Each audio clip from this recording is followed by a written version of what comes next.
Maqaankooyi Maatiyoos Badhaasaan jedhama.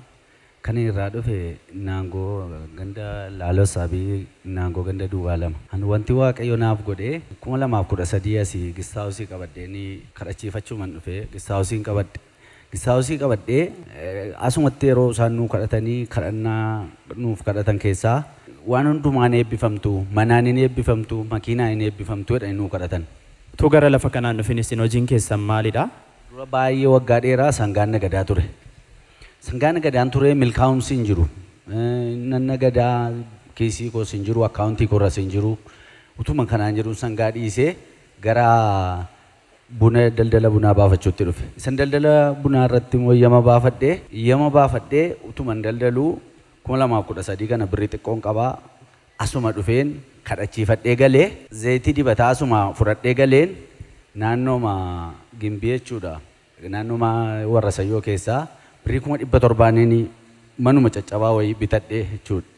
Mana kana bitadhee waan nama dhibu keessaa jechuudha birrii 650 duwwaa jira birrii akkaawuntii koorraa birrii 50 mataa isaallee ragaadhaa Waaqayyo ragaadhaa nan liqeeffadhee itti guuttadhe. Deebiin birrii 650 sana kan kootti guutee 50 iyyuu liqeeffadhee itti guutee mana kana maqaa gara kootti naanneffadhee deebiin hunda isaa diigee tokko hidhee lafaa kaasee hunda sarraa diigeen mana kana ijaarradhee jechuudha. Achi mana kana ijaarradhee xumuree 2014 xumureen Waaqayyoon na gargaaree 2014 kana kiraayii kennadhe. Kana Waaqayyoon naa galateeffadhaa.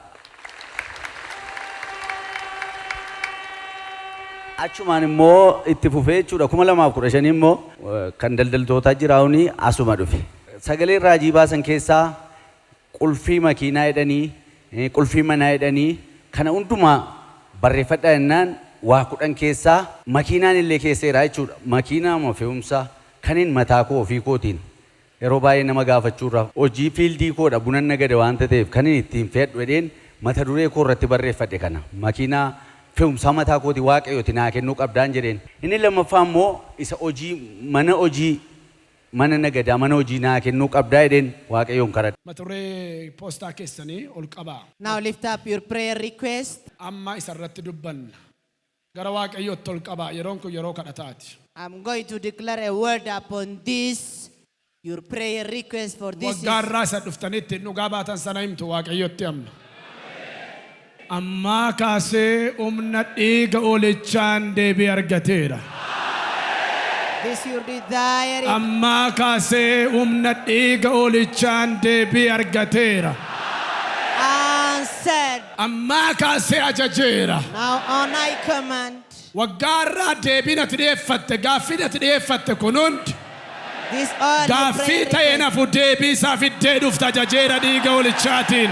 will never remain request. They shall be asked. Gaddeebiyaan abjuu kee, gaddeebiyaan hojii kee, gaddeebiyaan jireenya kee irraa kaasee ol baaseera dhiiga oolichaatiin. Wala horoo baay'atu kumaatamaa ta'u kana booda dhiiga oolichaatiin. Yibaza she elfalaft yihon. Iskeel 36 Hizqeel 36:26. kanaan dura akka waan gaarii isiniif godhe caala. Anammas waan gaarii isiniifan godha. Gaaronni Israa'el hundinuu deebi'anii hin margu. Yeroo sani Waaqayyo akka hin ta'e na beektu. Maqaa Yesuus hojjetaa Waaqayyootiin kan amantu. Gaarummaan gara hojii kee, gara mana keef, gara gola keetti ajajeera. Mana gurguddaa, fooqii gurguddaa, qulfii konkolaataan hojiin. Eebbiseera harka kee, eebbiseera mana kee, eebbiseera jireenya kee. Liqiidhaan kan rakkattu, idaan kan rakkattu sirraa baaseera dhiiga oolichaan. Bayeera sirraa, bayeera sirraa, bayeera sirraa, bayeera sirraa, bayeera sirraa, bayeera. Achi keessa 2015 asii galee ammas deebi'ee 16 dhufe. 16 suma dhufeen 2016 immoo ammas zayitii dibataa fudhadheen gale. Ammas nan karadhe. 2016 sana Amilee 18 ji'a 11ffaa keessaa micaan faddaalaan tokko manni tokko mannaariyaa balbalaa hin gurguramaa. Fooqiin kun jalqabamee karaatti hafeera waggaa 2 lafa taa'ee hin gurguramaa naan jedhe. እና ነው ብሪን ቀበውናኒ እንጉርጉራ ወጅን ኮሚሽኒ አርገናና ኮሚሽኒ ሞተካስ አርገ ወጀደን ቤኩን ጀደን akkasuma fillafiti santa dhaqee sharaa ol qabee iddoo fillafiti isaa sana sharaa mana shee jira ol qabnee linnee gaafa ollennu qabeenya birrii guddaatu mana kanatti bahee jira giraawundi isaa jalli isaa xumurameera irra koloonii dhaabatee jira birriin isaa immoo meeqannan isuma jala muramaa birrii miliyoonii 2 jedheen namni immoo miliyoonii 1,900 kennanii birrii 100 irratti wal dadhabanii bituu reen jedheen al tokkitti bitiyee atau bakka abbasatti menna abban samo fagoira eserana finfinnetti galee lakki dogoggorata manni kuni kaartaa bilaanii qaba innan kaartaa bilaanii qaba idaanuu irra jiru kanuma mana kana wal dubbanne birrii miliyoonii 2 sana naabitiin jedhee inna namichi finfinnee ro wanta ta'eef birrii 50 nooratti godhadheen dhufa birrii 50 naagashaa yookiin birrii yoon dhufee achi ga'ee dogoggora natti ta'a wanta ta'eef birrii 50 naagashaa innan ani immoo birrii 50 yuumini manni kuni kaartaa bilaanii maqaagee waamataana birrii 100 siin gasheen birrii 100 gashee fi namichi bakka buumsa muluu wakiilinaa fudhatee in dhufe gimbii jechuudha in dhufee isa dhufee mana kana borsasii jalqabnee birrii miliyoonii 2 irraa bitee 2016 sana maqaanan naanneeffadhee 17 ijaarsa isaa ittan fufee akka kanatti waaqayyo immoo na gargaaree 2018 kana xumuree waggaa tokko hojjedhee jechuudha 2018 kana keessa 2018 ji'a tokkoffaa keessaa maskaram 10 jala mana nyaatattan kennadhee irra sireettan laattadhee akka kanatti waaqayyo na gargaaree waaqayyoon galateeffadhaafi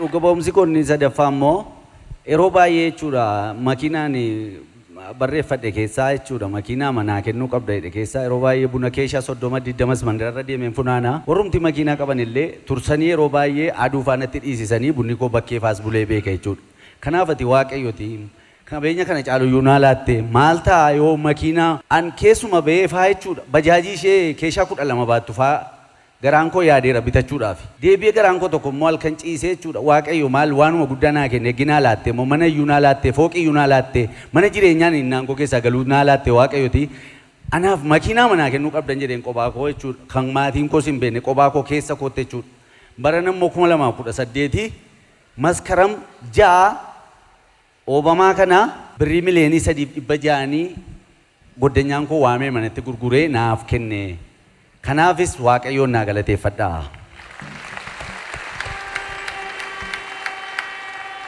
walitti qaba harka keessa walitti buusaan dadhabina yesuusiif galata dhiyeessaa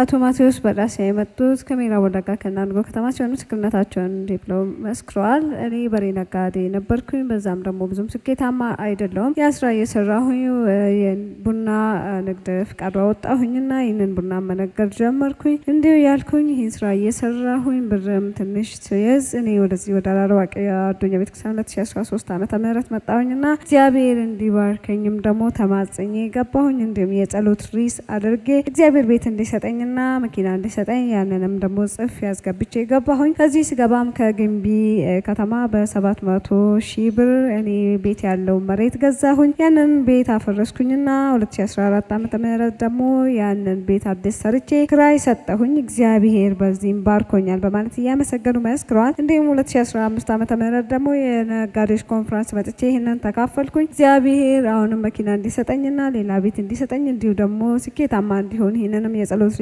አድርጌ ጽፌ እንዲሁም ደግሞ እግዚአብሔርን ተማጽኜ ገባሁኝ። ከዚህ ስገባም ደግሞ የሆነ ጓደኛዬ ቤት መግዛት ትፈልጋለህ እንደ ከመናሪያ አካባቢ እየተሰራ ያለው ያላለቀ ፎቅ ተጀምሮ ያላለቀ ፎቅ አለ ያ ደግሞ ብትገዛ በማለት ጠየቀኝ። እኔ ግን ብር የለኝም ይህንን መግዛት አልችልም ሲል አብረን ሄደን አየን። ስናይም ደግሞ እሱ ኮሚሽን እንሰራለን በማለት ሲነግረኝ እኔ ይህንን ስራ ሰርቼ ያላቅም በማለት ተናገርኩኝ። ይህን ፎቅ ተጀምረውን ፎቅ 1.9 ሰው ሰጥቷል። አንተ ደግሞ 2 ሚሊዮን ከሰጠህ እነሱ በ2 ሚሊዮን መሸጥ ፈልጋለሁ በማለት ሲነግረኝ ይሄ ካርታ ፕላንም አለው ሁሉም ነገር ያለቀ ነው እንዲስ ብሎ ሲነግረኝ ይህንን ቤት ልግዛ በማለት ተስማምተን 100 ሺህ ብር ቀብድ ሰጠሁኝ። ይህንን ፎቅ ቤትም ገዛሁኝ። እኔም ሰርቼ ጨርሼ ይህንንም ክራይ ሰጥቼ እግዚአብሔር በዚህም ባርኮኛል በማለት እያመሰገኑ መስክረዋል። እንዲሁ ደግሞ 2018 ዓመተ ምህረት ደግሞ እኔ ቡና ነግዳለሁ እንዳልኳቸው እኔ ባጃጅ ጭነት መኪና እንኳን መግዛት አስቤያለሁ፣ ግን እግዚአብሔር ትልቅ ይሰጠኛል በማለት እሱን ብቻዬን ሆኜ እየተማጸንኩኝ ነበር። እግዚአብሔር 2018